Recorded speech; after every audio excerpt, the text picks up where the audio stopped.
নমস্কার, Ramakrishna TV YouTube চ্যানেলের পক্ষ থেকে সকল মা, বাবা, দাদু, দিদা, ঠাকুমা, ঠাকুরদাদাদের জানাই অনেক অনেক ভালোবাসা, প্রীতি ও আন্তরিক শুভেচ্ছা।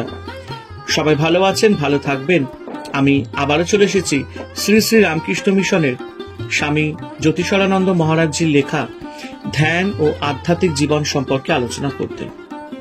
আজকে আমরা আলোচনা করব গুরু ও আধ্যাত্মিক নির্দেশনা অধ্যায় থেকে শুদ্ধ মনই গুরুর কাজ করে। এ বিষয়ে স্বামী ব্রহ্মানন্দ বলতেন, তোমার মনের থেকে আরো বড় কোনো গুরু নেই। মানুষ গুরু সবসময় কাছে থাকেন না।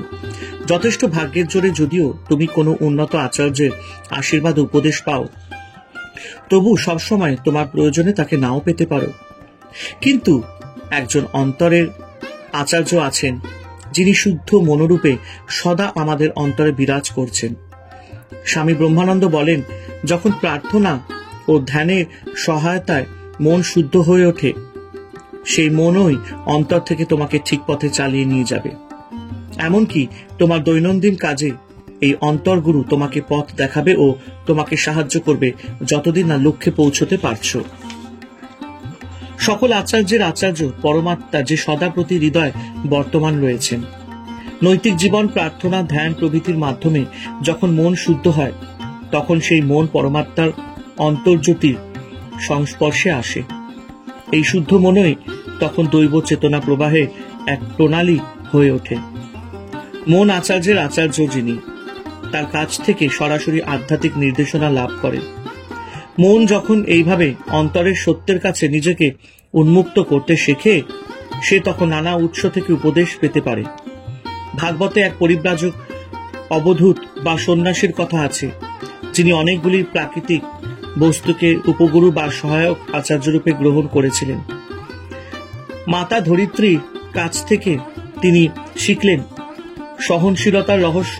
বাতাস থেকে অনাসক্তি, মানে যেহেতু ভালো বা মন্দ গন্ধ তাকে প্রবাহিত করে না। আকাশ থেকে সমস্ত বন্ধন মুক্তি ইত্যাদি। আপনারা অনেকে জানেন, আশ্রমের রন্ধনশালায় জীবন কাটালেও সপ্তদশ শতাব্দীর ফরাসি মরমিয়া সাধক সেন্ট লরেন্স কিভাবে জ্ঞানলোক পেয়েছিলেন।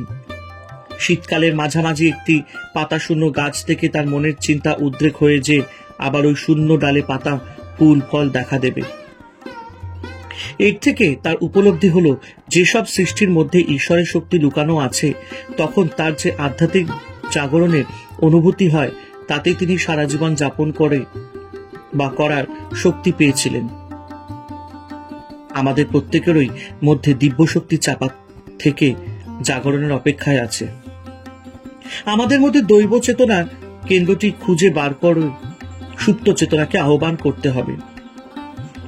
বুদ্ধ তার শিষ্যদের তার পরিনির্বাণের পর এই অন্তর্গুরুকেই অনুসরণ করতে বলেছিলেন। তার আদেশ ছিল, আত্মদীপ ভব, নিজের কাছেই নিজে আলোক বর্তিকা হও। কিন্তু আমাদের সাবধান থাকতে হবে, কাছে নিজেই নিজেকে প্রতারণা করে বসি। আমরা মনে করতে পারি যে আমাদের মন উত্তম গুরুর পর্যায়ে উঠেছে, আমরা সর্বত্র আদেশ পাচ্ছি, কিন্তু আমাদের নিজেদের বাসনা ও চিন্তাকে ঈশ্বরীয় প্রেরণা, ঈশ্বরের বাণী ইত্যাদি বলে ভুল করার বিপদ সব সময় রয়েছে। এই বিপদ থাকে না যদি আমরা আদেশ পাই একজন জীবিত আধ্যাত্মিক শক্তি সম্পন্ন আচার্যের কাছ থেকে এবং তার দ্বারাই চালিত হই। মানুষ গুরু শিষ্যকে নৈতিক সংযম ও অনাসক্তভাবে কাজ করার অভ্যাসের মাধ্যমে আত্মশুদ্ধি বিধান করতে আদেশ দেন। শিষ্য ভুল করলে গুরু তা লক্ষ্য করে তাকে আবার ঠিক পথে ফিরিয়ে আনেন। একজন উপযুক্ত মানুষ গুরুর নির্দেশ পাবার সৌভাগ্য যাদের হয়েছে, তারা বিপথে যায় না। ধীরে ধীরে গুরুর আশীর্বাদে শিষ্যের সজ্ঞার উন্মেষ হয় এবং তখন থেকে তার শুদ্ধ শতলব্ধ জ্ঞান গুরুর কাজ করে।